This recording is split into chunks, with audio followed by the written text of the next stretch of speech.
जय हिंद साथियों, स्वागत है आपका self study classes YouTube channel में। जिन भी साथियों ने दोस्तों अभी तक सेल्फ स्टडी क्लासेस का ऐप डाउनलोड नहीं किया, वो ऐप जरूर डाउनलोड करें। हमारी ये दोस्तों डाउट्स वाली क्लास होती है, यानी कि जो डाउट्स वाले क्वेश्चन होते हैं उन पर हम डिस्कस करते हैं। ठीक है, ऐसी ही दोस्तों बहुत सारी पहली क्लास हो चुकी हैं, आप उन क्लासों को जरूर देखिए। ये क्वेश्चन हमेशा आते हैं और डाउट्स में हम गलत करके जरूर आते हैं। तो दोस्तों हिंदी साहित्य का कोर्स लॉन्च किया गया है, तो उस कोर्स में आप एडमिशन ले सकते हैं सेल्फ स्टडी क्लासेस ऐप के माध्यम से, है ना। मॉडल पेपर, हिंदी साहित्य की टेस्ट सीरीज, ये सारे के सारे कोर्स लॉन्च किए गए हैं। ठीक है, तो एडमिशन जरूर लें। अब आपको एक क्वेश्चन आपसे पूछा जाता है, रश्मि किसकी रचना है?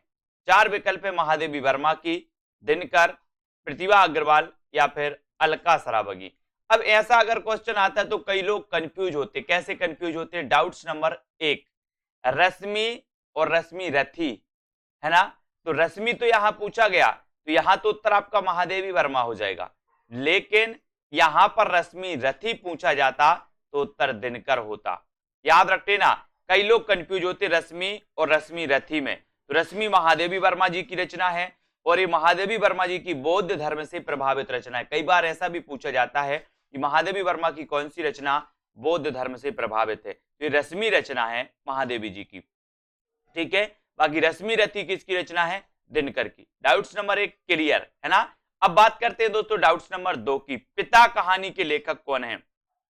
दोस्तों ये तीन लेखकों के द्वारा एक कहानी लिखी गई, जिनमें देखें अपन, ज्ञान रंजन की भी पिता कहानी है, महीप सिंह की भी पिता कहानी है और धीरेन्द्र अस्थाना की भी दोस्तों पिता कहानी है। तो आपको याद रखने ना, बोले पिता ज्ञान देते हैं तो ज्ञान रंजन, है ना।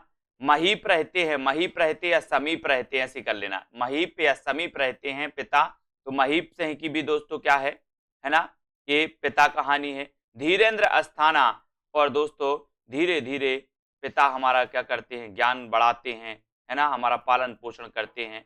तो धीरेन्द्र अस्थाना की भी पिता कहानी, तीनों की है, कंफ्यूज नहीं होना कभी, कहानी है और है ना। ज्ञान रंजन जी की पिता कहानी, महीप सिंह की पिता कहानी है और धीरेन्द्र अस्थाना की भी पिता कहानी है। ठीक है, तो अब आपसे पूछा जाएगा पिता कहानी के लेखक कौन है, तो इन तीन में से एक विकल्प आपके सामने आएगा, उसमें उत्तर आपको टिक करना होगा। ठीक है, डाउट्स नंबर दो आपका क्लियर। बढ़ते हैं दोस्तों अगले क्वेश्चन की ओर, वसीयत नाटक के लेखक कौन है? वसीयत नाटक, अब यहां भी दोस्तों डाउट्स आपके लिए होता है, क्योंकि जो वसीयत नाटक है, ये वसीयत नाटक दो लेखकों का है, एक तो भगवती चरण वर्मा और दूसरे नाग बोडस। ठीक है, तो आपसे जब पूछा जाएगा कि वसीयत नाटक के लेखक कौन है, तो या तो भगवती चरण वर्मा आपके ऑप्शन में होगा या फिर नाग बोडस आपके ऑप्शन में होगा। ठीक है, दोनों ऑप्शन में नहीं आएगा। आपको याद रख लेना कि वसीयत नाटक के लेखक कौन है? भगवती चरण वर्मा और नाग बोडस। बोले नाग की वसीयत भगवती को सौंप दी, नाग की वसीयत किसको सौंप दी? भगवती को। तो नाग बोडस और भगवती चरण वर्मा दोनों का नाटक है वसीयत।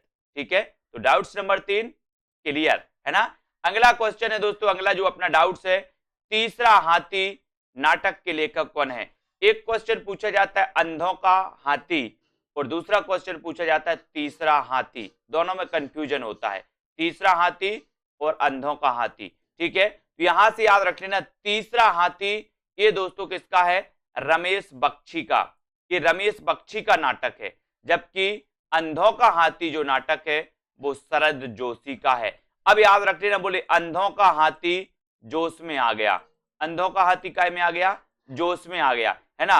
और तीसरा हाथी है, बोले रमेश बख्शी का ये तीसरा हाथी है ना। एक हाथी, दो हाथी, तीसरा हाथी, तो रमेश बख्शी का तीसरा हाथी है। ठीक है, शरद जोशी अंधों का हाथी। ठीक है, तो क्लियर। डाउट्स नंबर आपसे पूछा जाएगा तीसरा हाथी के रचनाकार कौन है, तो आप उत्तर लगा देना रमेश बख्शी। आपसे पूछा जाएगा अंधों का हाथी की रचनाकार कौन है, तो आप उत्तर लगाना शरद जोशी। ठीक है, बात कर लेते हैं दोस्तों, और एक और है दोस्तों पागल हाथी। पागल हाथी एक लघु कथा है प्रेमचंद जी की, पागल हाथी। ठीक है, तो पागल हाथी को भी आपको याद रख लेना। अब एक क्वेश्चन और पूछा जाता है दोस्तों, डाउट्स नंबर 5, अभिमान मेरु किसे कहा जाता है? कई बार पूछा गया। अब दोस्तों यहां पर एक तो मेरु आ गया, मेरु, तो बहुत सारे लोग क्या लगा देते हैं? मेरु तुंग लगा देते हैं, लेकिन ऐसा नहीं करना। अभिमान मेरु पुष्पदंत ने स्वयं को अभिमान मेरु कहा था, है ना। पुष्पदंत ने स्वयं को क्या कहा था, अभिमान मेरु कहा था। तो अभिमान मेरु कहा जाता है पुष्पदंत को, है ना। अपभ्रंश का भवभूति कहा जाता है पुष्पदंत को, याद रख लेना। इनकी एक रचना आपने पढ़ी होगी दोस्तों, महापुराण। महापुराण दोस्तों जिसमें 63 सलाका पुरुषों का वर्णन किया गया है। तो पुष्पदंत को अभिमान मेरु कहा जाता है, ना कि मेरु तुंग को। कंफ्यूज नहीं होना, यहाँ मेरु आया तो बहुत सारे, लगभग मान के चलो कि 50% लोग तो मेरु तुंग लगा कर आते, जिनको नहीं पता होता। ठीक है, तो दोस्तों इसी प्रकार से अपनी ये डाउट्स क्लियर्स वाली के लिए क्लास चलती है। आप जुड़े रहें, वीडियो को लाइक करते रहें और इसी प्रकार से निरंतर अध्ययन करते रहे। ऐसे डाउट्स वाले ऑप्शन, डाउट्स वाले वीडियो आप तक आते रहेंगे।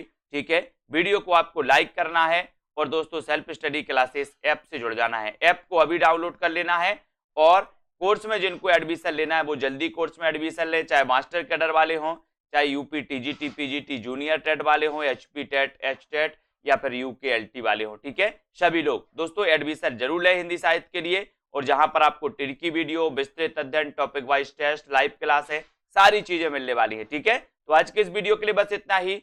जय हिंद।